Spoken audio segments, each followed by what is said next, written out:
ഫ്ലാറ്റിലുള്ള അവന്റെ പണി. ആ കണ്ട്. ഹലോ, അസ്സലാമു അലൈക്കും. വലൈക്കും സലാം. അപ്പൊ ഇവിടെ തന്നെയാണ് ജോലി. ഞാൻ ഇവിടെ അല്ലേന്ന് ഒരു സംശയം എനിക്ക് ഉണ്ടേന്നു. ഇവിടെ തന്നെയാണ്, എവിടെയും പോയിട്ടില്ല തന്നെ.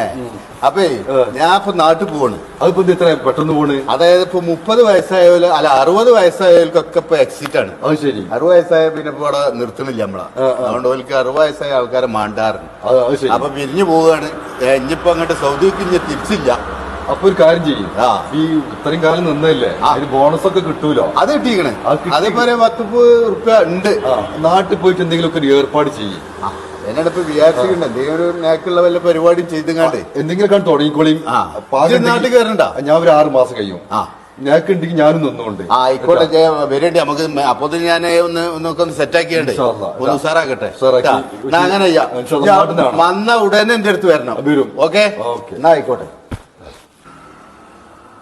പിന്നെ ആ ചെറുവത്ത് റസീദാജി പറഞ്ഞ ആളെ ഒരു ബിസിനസ്സും കാര്യമായിട്ടാണല്ലോ ഇവിടെ. ബിസിനസ് ഒന്നും ഞാനില്ല. ഇവിടെ അവര് ചാർട്ട് ചെയ്തിട്ട് കുറച്ച് മുന്നേ ഈ കല്ലിന്റെ ബാക്കില് പാർട്ടി കുട്ടിയൊക്കെ പെറുക്കാൻ വയ്ക്കും. അങ്ങനെ വരൂല്ലോ. എന്നെ വരും, നമ്മള് ഞാൻ കാണിച്ചു തരാം.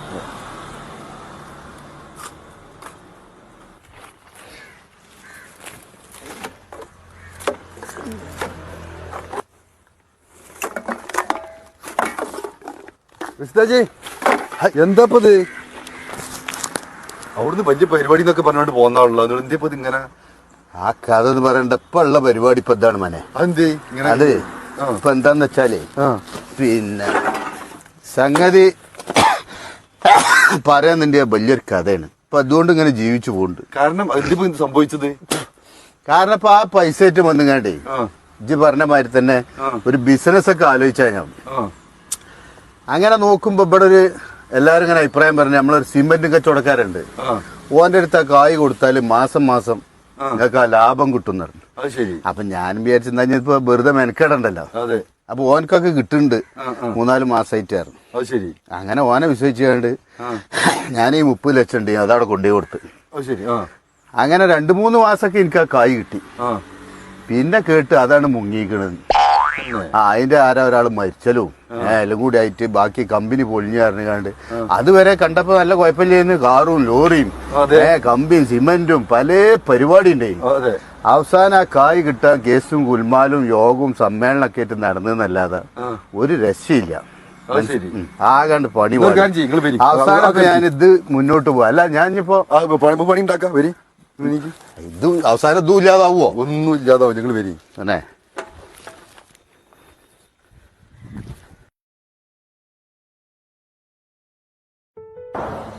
റഷീദാക്ക, നിങ്ങൾ ഈ പെറുക്കേണ്ട ആളല്ല. ഞമ്മക്ക് രണ്ടാമത് ഒന്നും കൂടി അവിടെ പോകാം ദുബായിക്ക്. ഉള്ള പണിയെടുത്ത് കണ്ട ഒരാളോട് ഇറക്കാതെ ജീവിക്കല. ആയിക്കോട്ടെ, അത് കുഴപ്പമില്ല. ഞമ്മക്ക് ആയിക്കോട്ടെ, നമുക്കൊന്നുകൂടി ടെസ്റ്റ് ചെയ്യാം കേട്ടാ, കുഴപ്പമില്ല. അല്ല ഋഷിയാക്ക, നിങ്ങളെ വിളിക്കാ. ഞാന് ഇത് നമ്മളെ ഭയൊരു സുഹൃത്ത്. അല്ല ഇനിയിപ്പോ ഞാൻ ഒറ്റക്ക് കൊടുക്കേണ്ടി വരുമല്ലോ. അയാളെ ഇനി പെറുക്കാൻ കിട്ടൂല. നടത്തിയാണ്ട് വരാം. ഞാൻ ഒരു കാര്യം.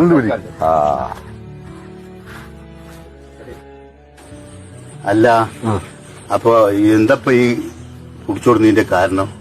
അതായത് എന്റെ അടുത്തൊരു പേപ്പർ ഉണ്ട്, ഞമ്മക്ക് ഒന്നുകൂടി അവിടെ പോകാം. ഇനിയും ഇപ്പൊ ഞാൻ പ്രവാസിയാണ്. അതുവരെ ഉണ്ടാക്കിയത് മിമ്മ അങ്ങനെ ഇങ്ങനെയും ഇവിടെ പണ്ടാരടക്കി പോയി. ആയിക്കോട്ടെ, അതല്ല. അപ്പൊ നമുക്ക് നമ്മളൊന്നുകൂടി പോവാ, അതാ നല്ലത്. അതിപ്പോ എന്താ വെച്ചാലേ, ഇനിയിപ്പോ നിങ്ങൾക്ക് നമ്മളെ കൊണ്ട് ഒരു ഭാര, ഞാൻ ആർക്കും ഒരു ഭാര കരുതിച്ചിട്ടാണ് ഇപ്പൊ തൽക്കാലം അത് പെറുക്കി കൊണ്ട് കിടക്കേണ്ടത്. ഇപ്പൊ അതിന്റെ കുറച്ച് ചങ്ങായിമാരും അതിന്റെ കുറച്ച് ആൾക്കാരും അല്ലാതെ ഇപ്പൊ ഗൾഫുകാരും എന്നെ മെയിൻറ്റെയിൻ ചെയ്യില്ല. ഒരു ബുദ്ധിമുട്ടും നിങ്ങളിപ്പോ മെയിൻറ്റെയിൻ ചെയ്തത് നമ്മളെ തമ്മിലുള്ള ആ ബന്ധം കൊണ്ടാണ് പേരിലാണ്. അപ്പൊ അതുകൊണ്ട് നിങ്ങൾ ഗതികേടണ്ട വെച്ചിട്ടാ ഞാൻ പറയണ്ടേ.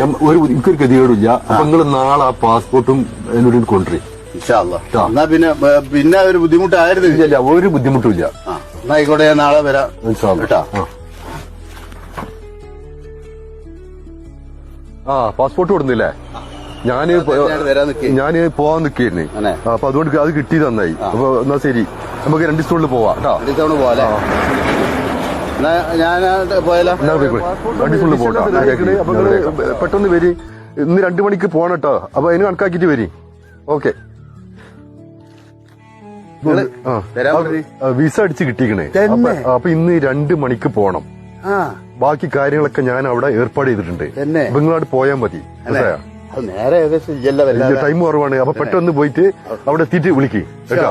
അത് ഭയങ്കര ഹാപ്പി ഓക്കെ എന്നാ ശരി. വാലേക്കും സലാം. ഇവിടൊക്കെ എന്താ കേട്ടാ?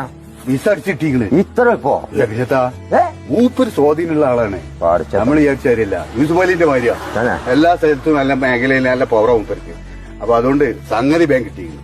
എന്നാ പോണേ? ഇന്നിപ്പോ ഉച്ചക്ക് 2 മണിക്ക് ഇന്ന് 2 മണിക്കോ? ആ. എന്നാ ഞാൻ പോയിക്കോളും. പിന്നെ അത് നേരെ ആയിക്കോട്ടെ എന്നാ ശരി. ഇൻഷാ അല്ലാ അടുത്ത് നമുക്ക് ഞാൻ വിളിക്കണ്ടേ ആയിക്കോട്ടെ. ഇൻഷാ അല്ലാ കാണാം കേട്ടോ. ആയിക്കോട്ടെ എന്നാ ആയിക്കോട്ടെ. ആയിക്കോട്ടെ. ഇത്ര എളുപ്പമുണ്ടോ ഒരാൾക്കാർ കഴിച്ചിലാകാൻ? അതെ ഞാന് വിളിച്ചാൽ തന്നെ പിന്നെ നേരം വൈകിയത് പ്രശ്നമാക്കണ്ടെങ്ങള്. കാരണം എന്താ വെച്ചാല് ഇവിടെ ഈ അറബികളെ പണിയില്ലേ, അത് അങ്ങനെ തന്നെയാണ്. ഇപ്പൊ എനിക്കൊരു ഒരു ഇതില് ഇസ്തിറായിലാണ് ജോലി കിട്ടിയത്. കുഴപ്പമൊന്നുമില്ല. ഇവിടെ പിന്നെ ശമ്പളം അത്യാവശ്യം അത് കിട്ടുന്നുണ്ട്. പിന്നെ എന്തെങ്കിലും പരിപാടികളൊക്കെ ഉണ്ടാവുമ്പോ നമുക്ക് എന്തെങ്കിലുമൊക്കെ യാത്രയൊക്കെ കിട്ടും. കമ്മീഷനും കാര്യമൊക്കെ. നിങ്ങൾ വരുന്നുണ്ടെങ്കിൽ വിളിച്ചേണ്ടി. ഞാൻ വിവരങ്ങളൊക്കെ അറിയിക്കണ്ട്. ആയിക്കോട്ടെ ആയിക്കോട്ടെ ആയിക്കോട്ടെ. ഓക്കെ. നിർത്ത് ഒരു ഫോൺ വരുന്നുണ്ട്. അത് റഷീദാക്കാണ്. ഹലോ. അസ്സലാമലൈക്കും. വലൈക്കും സലാം. പിന്നെ എനിക്ക് ലീവ് അയക്കണേ. ഞാൻ ഇന്ന് ടിക്കറ്റാണ്, ഇന്ന് പോരും. ആയിക്കോട്ടെ. അപ്പോ പിന്നെ നിങ്ങൾ എയർപോർട്ടിൽ വരുമോ? ഞാൻ എയർപോർട്ടിൽ കയറില്ല, ഞാൻ അങ്ങാടിയിലുണ്ടാവും. തന്നെ? എന്നാ ഒരു കാര്യം ചെയ്യാം നിങ്ങള്. എന്നാ ഞാൻ വന്നിട്ട് നേരെ നിങ്ങളെത്തിക്കൊണ്ട് വരാം. ആയിക്കോട്ടെ. രാവിലെ പൊലച്ചൊക്കെ ഇറങ്ങിയത്. ഒന്ന് 2 സ്ഥലത്ത് പോകേണ്ട ഒരു ഇതുണ്ട്. അതുകൊണ്ട് ഇറങ്ങിയിട്ടാണ്. വണ്ടിയൊന്നും ശരിയായിട്ടില്ല. വണ്ടി കുട്ടികള് ഒക്കെ അങ്ങോട്ടും ഇങ്ങോട്ടൊക്കെ കൊണ്ടുപോയിക്കണം. ഓക്കെ ഓക്കെ ആയിക്കോട്ടെ. എന്നാ ശരി. ഞാൻ കാണാം.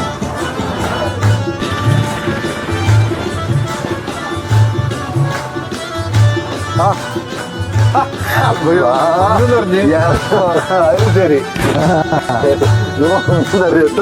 വളരെ സുഖമായിട്ട് റാഹത്താണ്. ആ പോക്കാട് പോയതുകൊണ്ട് ഒരുപാട് പ്രശ്നങ്ങളാണ് തീർന്നത്. ചേരന്റെ പണി കഴിഞ്ഞ് പിന്നെ കുറച്ച് ഇല്ലറ പണികളുണ്ട്. കഴിഞ്ഞിപ്പോ വന്നിട്ട് തീർക്കാറിനാണ്ട് അങ്ങനെ വെച്ചതാണ്. എല്ലാം ക്ലിയർ ആയി. എന്തെങ്കിലും എയർപോർട്ട് കരഞ്ഞു. എയർപോർട്ടിൽ കുറച്ച് പണിയുണ്ട് അതുകൊണ്ട് തന്നെ. അന്നത് നമ്മള് ഒന്നാണ്ട് കറങ്ങിയാലോ? അല്ല, ഞാൻ എനിക്കിപ്പോ പണിയുണ്ട് അതുകൊണ്ടാണ്. തന്നെ? നമുക്ക് പിന്നെ ഒരിക്കൽ പോവാം. ഞങ്ങള് പിന്നെ ഞാനാണ്ട് വരാം അങ്ങാടിക്ക്. ആയിക്കോട്ടെ. നമുക്ക് കാണാം. ആയിക്കോട്ടെ. ആയിക്കോട്ടെ.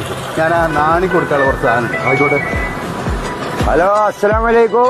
വാലേക്കും അസ്സലാം. ഇങ്ങോട്ടൊക്കെ ഞാൻ നാട്ടിലെത്തിക്കണ. ഇജോടല്ലേ? പഠിച്ചോനെ മാഷാല്ല. എപ്പോഴെത്തിങ്ങള്? ഞാൻ ഇന്ന് രാവിലെ എത്തിയിട്ടുള്ളൂ. എത്തിയുമ്പോ തന്നെ അലിക്കാക്കാനൊന്ന് കാണാൻ പോയി. മൂപ്പര് നമ്മളെ കൊണ്ടുപോയ ആളല്ലേ.